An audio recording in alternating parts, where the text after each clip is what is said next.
Hello everyone, সকাল সকাল চলে এলাম তোমাদের সাথে গল্প করার জন্য।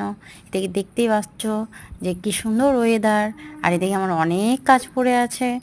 ঠিক আছে, তাও তোমাদের সাথে গল্প করার জন্য চলে এলাম। প্রথমেই বলে দিই, এই যে ভিডিওটা দেখছো সেটা কিন্তু দুদিন আগেকার ভিডিও, তখন আমার আপলোড করা হয়নি, এখন তাই দিচ্ছি ভিডিওটা।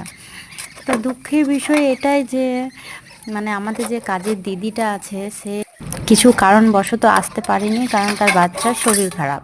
ঠিক আছে, তো বাড়ির কাজ আমাকেই এবার করতে হবে, বাসন ধোয়া কাপড় কাচা এবার আমাকেই করে নিতে হচ্ছে। কি করব, সে আসেনি। এবার আমাকে তো করতেই হবে, তাছাড়া করার তো কিছু নেই। আমি তো সকালে উঠে দেখছি যে এখনও আসছে না কেন, তারপরে আবার খবর পেলাম যে এরকম ব্যাপার, আজকে আসবে না কাজ করতে। তো বাসন ধোয়ার পর কাপড়ও কেচে নিলাম।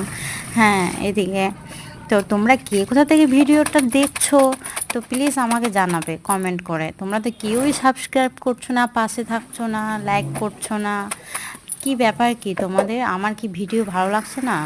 এদিকে দেখো, গল্প করতে করতে আমার কাজও হয়ে গেল, কাপড় চোপড় মেলা হয়ে গেলো। এদিকে আমার বরের কাণ্ড দেখো, দেখছি আমার ওয়াইফ একা একা কাজ করছে, সে তখন ঝাড়ু মার্কি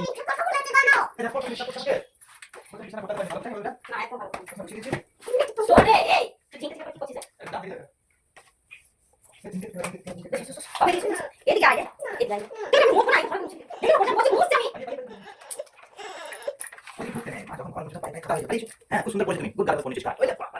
তাহলে কাজ করতে হলে লাচা করবে নাকি? আমাদের আমাদের কি লাচা বানাবে? তোমাদের কাজ করতে হলে বিস্কুট করে। বিস্কুট সেটা একটা গরিব মানুষ করে দাও।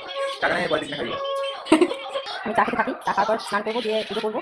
ঠিক আছে, ভিডিওটা এখানে শেষ করছি। অলরেডি অনেক বড় হয়ে গেল ভিডিওটা। তো টাটা, পরে ভিডিও টাটা দেখা হবে।